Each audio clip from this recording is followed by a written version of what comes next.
Hello, everyone. Welcome and thank you for tuning into our podcast. It's about payroll. We're your hosts, Brian Escobar and Walter William Duncan III. Whether you're new to the payroll industry or a seasoned vet, this is the podcast for you. All right, folks. Thanks for joining us today again on It's About Payroll. We're really excited about today's show. We have two people with us from HR. Amanda Neighbours and Brooke Blomker is here to share their story on how HR bridges over to payroll and that partnership and what that looks like. Payroll always partners with the HR department, whether they sit in it or not. We partner with every department in the company, but HR is like the other side of the same coin.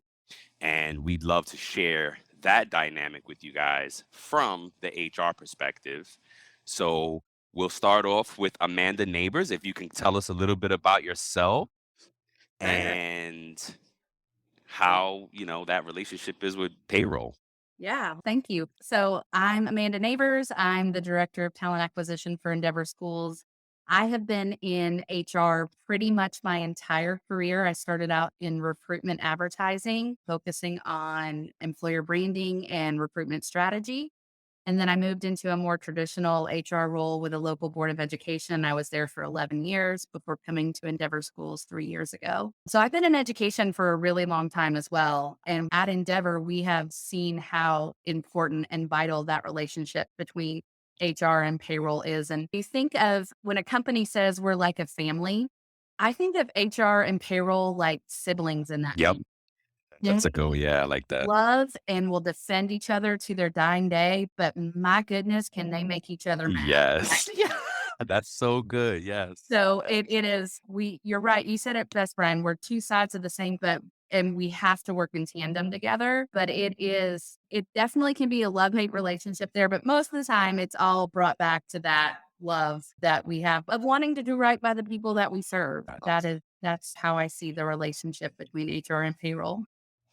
I think that's a really good call out, like having the right people and for the right reasons, the right team. I was just recently reading Good to Great. I think it's Jim Collins. And he talks about having the right people on the bus. Absolutely. Our bus is about our people. If you get people that want to serve, and if everybody's like that, then you got a good team. Cause then the infighting will always be about what is best for your Yes, for your people. customer. Yes, for your Yeah. people. Yeah. Exactly. So now that's cool. You said all the right things. Do you have any good or bad stories that like kind of stick out as something? You don't have to mention any work names or company names, but just the story. Yeah, You got one time this guy I was working with, Brian, uh, no, I was thinking about this beforehand. When you're thinking about where things go wrong and a good juicy story, ultimately it all comes down to a breakdown in communication. And so a lot of the examples I had when I was thinking about talking about them tonight, it all boiled down to that same thing is that somewhere along the way, communication was lost. So I think about things as simple as but important things that we need to track, but like title changes and which can affect a pay grade, which then of course affects salary or changes with benefits or 401k, those types of little things that happen along the way that sometimes I know in my world of HR, it's constant, right? There's always something coming my way. We have to do a better job of keeping up with what those issues are and making sure that everybody feels like their issue is a top priority. But again, I've said it before, we don't have plates, we have platters. Yeah, for And real. it's prioritizing that, leaning into the resources that you have, being able to ask for help when you need it. It's it all comes down to that level of being able to communicate with your team. And even if payroll and HR aren't together in one department, they are your team. And Yep. you have to reach out and work with them and lean into them. So when I was thinking about what's a great story about a time that there was an issue with payroll, really there's so many good things and there's so many things that didn't end up good. But what I can say about all of it is at the end of the day, we have to be reflective practitioners. And I think one thing that we have done really well with our organization is we are always looking for ways to improve. Yeah. So that's really what it comes down to is looking at where the communication breakdown came and being reflective in the process and being open to that. taking accountability when things go wrong and fixing it so it works right the next time. Very well said. Yeah, that's beautiful. Thank you. Thank you. Appreciate that. Yeah, so thank you for that, Amanda. Now we're going to move on to our other superstar guest, Brooke Blomker. Can you tell us a little bit about yourself and share some stories, some issues that you may have had, good or bad, with payroll? Yeah, absolutely. Thanks for having me on. So, born and raised in Minnesota. You can probably tell by the accent here. And yeah, I've had an interesting career path into human resources, but I guess there's no kid who's walking around, hey, I want to work in human resources when I grow up. You're right. So that's, I guess, one thing I love of just working in HR is everybody has a different path to get here. Probably the same could be said for payroll. Yep. So my husband always, for years and years, said that I should work in human resources, that I'd be so good at it, but never really gave it much thought. I graduated college, thought that I wanted to be a college professor, did a grad program in developmental psychology, and realized that I really did not enjoy working with college students, which is probably a prerequisite for that job. But the piece that I really did love was I was really passionate about early childhood ed and decided to go a totally different route. Said, hey, let's give teaching a try, and became an early childhood teacher. Later became a director. And then I really found that all of the job duties that I enjoyed the most about being a director were like the HR functions, Oh, wow. hiring, coaching, performance stuff. Even not that it's the most sexy job duty or the funnest, but like even following company policies, things like that. Gotcha. So as far as and what was the other thing? Were there any consistent issues between the payroll HR partnership that could be approved of on? Any common problems that you've experienced in your career? Let me think about that. Any I awesome stories that stick out Yeah. I don't know that I or have bad ones?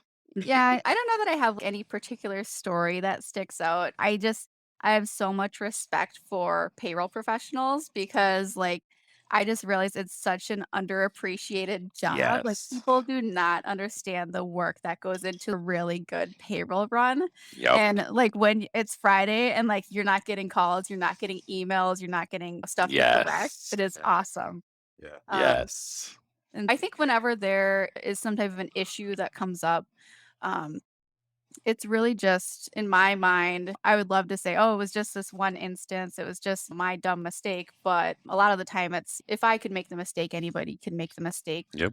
What are we doing and what controls do we have in place to kind of dummy proof it more and more for ourselves and make sure it's not happening moving forward?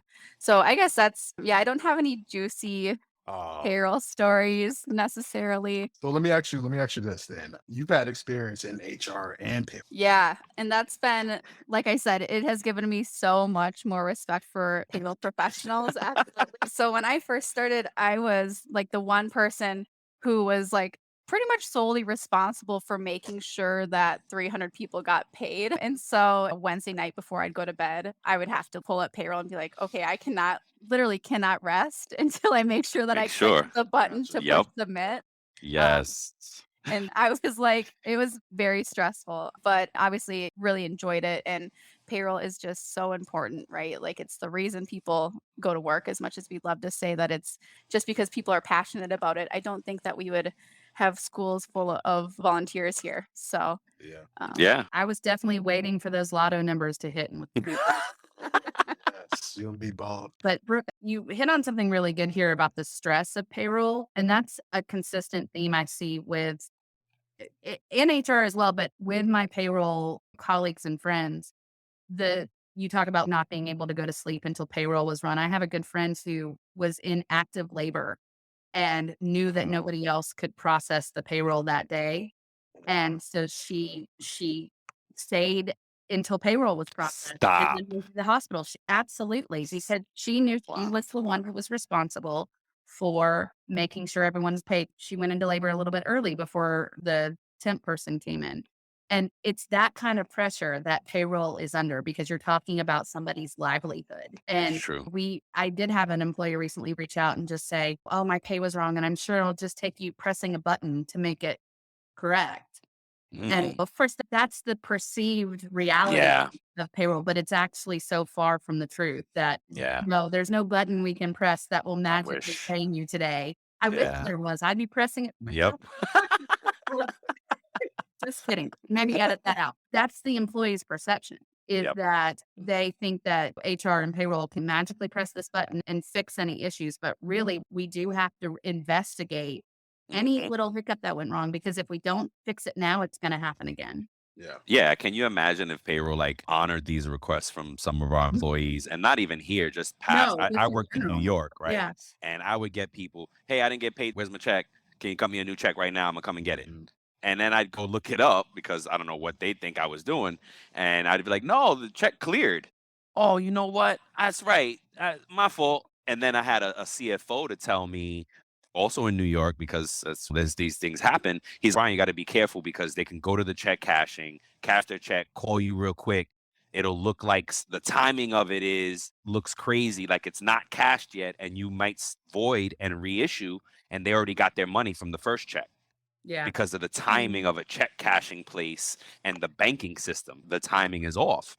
And he's just be careful with that. And this was at a staffing company. So it was a lot of temps just jobbing it and doing stuff like that. So yeah, we have to validate the claim. And one of the things that employees often don't understand is that a lot of that information is created on the HR side. And like we say in this show all the time, payroll just processes things that have already been approved.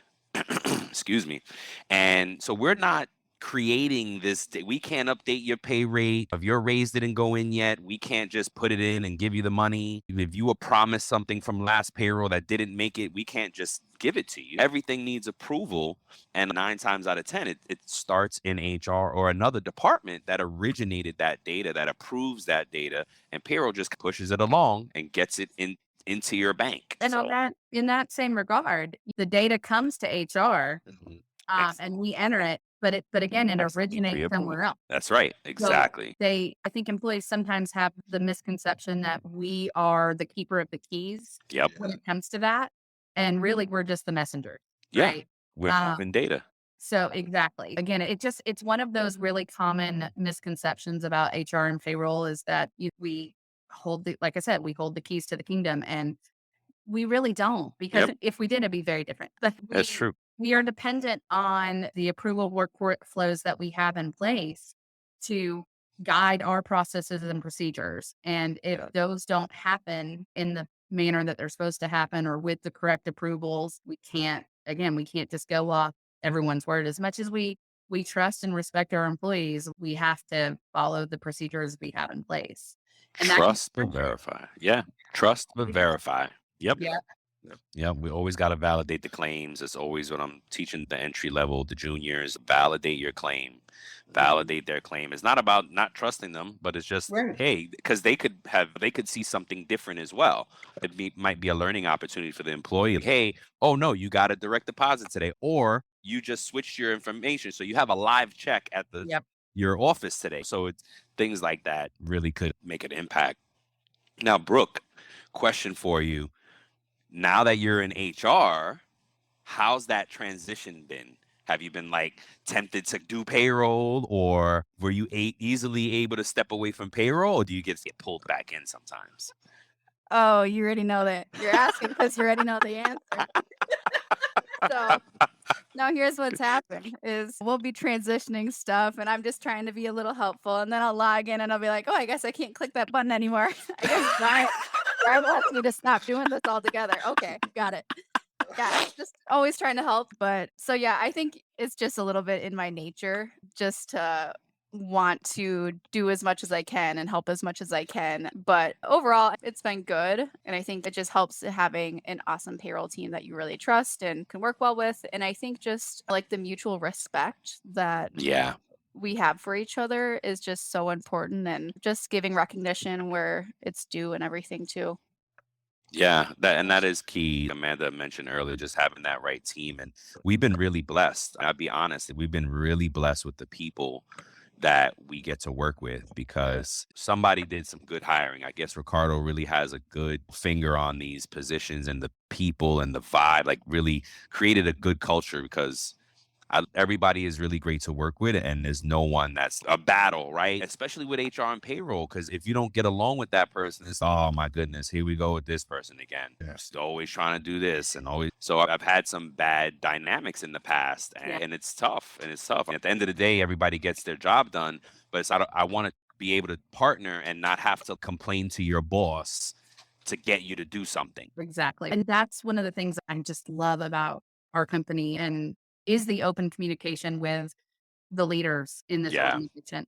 I will never forget when I started here shortly after I joined the onboarding project that we were working through. And I got a call from Joe on my cell phone, and I'd never had a CFO call me on my cell phone before, and I was terrified.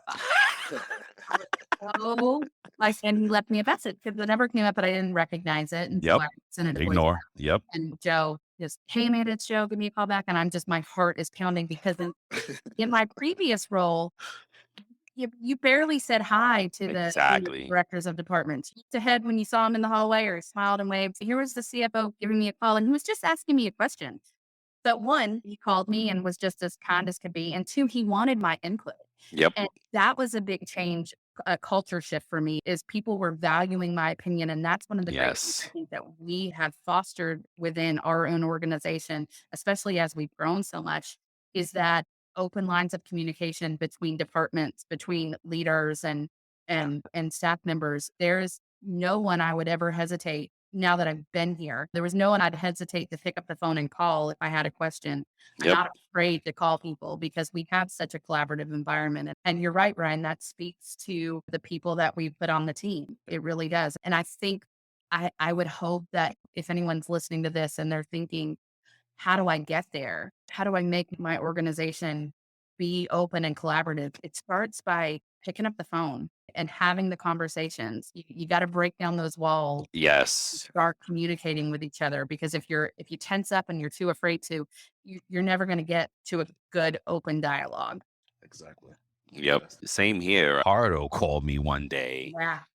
And it was just the same thing. It was like, hey, I got a problem. I need some help. I messed up his last name. And he's, what do you need? Oh my God. He's, oh no, I have this problem and you need your help. And, oh, great. You're good. I was like, just like that. I was just like, oh my gosh. And then after that, it became, he shot me a text on my birthday and stuff Yeah. like that. And it's just like such a family feel. Yeah. And I've had the same experiences where I didn't even know what my CEO looked like for a year. Yeah. So it is a very unique and awesome opportunity, and I'm really glad that I came on board and met you guys, and we can keep growing. Yeah, it's really awesome. Yeah. We're glad you came on board too. Thanks. All right. So this is for payroll professionals. So what would you tell a young HR professional? And we get a little bit from both of you guys. What would you tell a young HR professional kind of about to jump in the field or just in it and maybe, oh my God, should I stay here? I guess I would say you have an awesome opportunity in front of you. There's a common perception that HR is an advocate for the company, not for the employee.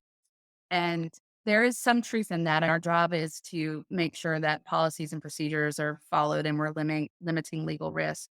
But I have built my career on being an advocate for employees and trying to do what's right for That's true. people with what I can do. So you have an awesome opportunity to really make an impact. Don't be afraid of the challenges that are going to be put in front of you because you're going to get to interact with every department. You're going to get to meet so many amazing people in positions that you never would have thought that you would be working with. So take advantage of the opportunities that are in front of you and know that you will have an impact. You will make a difference in people's lives. And that's why I'm in this profession. Wow. Awesome. Thank you. Brooke? Yeah, I would say the thing that just has excited me so much about human resources is that the way that we operate right now is going to be totally different in 10 years and 20 years. It's really a field that's always changing. Yep. And it's a field where it's really fun to find your niche. Yeah. And so I think that if you're somebody who's interested and passionate about helping people, and really, like Amanda said, the amount of time that people spend in the workplace is huge, right? Yeah. You want to create a positive work environment, a good culture for people. You can have such a big impact working in human resources. Yeah, that's amazing. Cool. And the common thread is helping people. I think that's what builds good HR and payroll people is if you have a sincere desire, motivation to help people. Yeah. And Yeah, and education specifically, our that's true. whole industry is people. Yeah. It's all people. Yeah. So whether we're helping the little people or the big people. Yeah, and shout out to the teachers out there. Oh, My little one went to a summer camp that is in our system, and she was crying on the last day when she left because she just was going to miss her teacher and miss the experience. She had a ball. She lived her best life over the summer.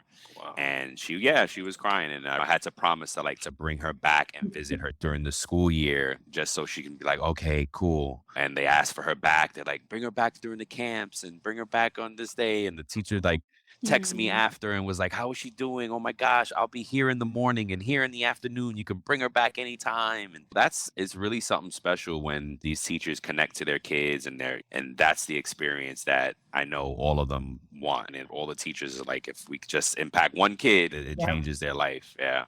absolutely. Our So teachers awesome. are amazing. Yeah. All teachers are amazing. Yeah, absolutely. If they're in there and they're good teachers, like they're doing this for real, they're saints because, absolutely. it's a very tough job and I really thank them for it. Man, thanks guys. This is awesome. We got to figure out what else to bring you guys back for because I love the energy. I love the vibe. So we got to figure out some more HR payroll crossover topics to get you back on the show for. That sounds great. Thank you. Yeah, Thank absolutely. you so much. Thanks, guys. All right, Thank you. Thanks. Bye. Bye. Thank you for joining us today on our podcast. It's about payroll. We're your hosts, Brian Escobar and William Duncan. And until the next time, folks, keep learning, keep growing, and most importantly, keep going.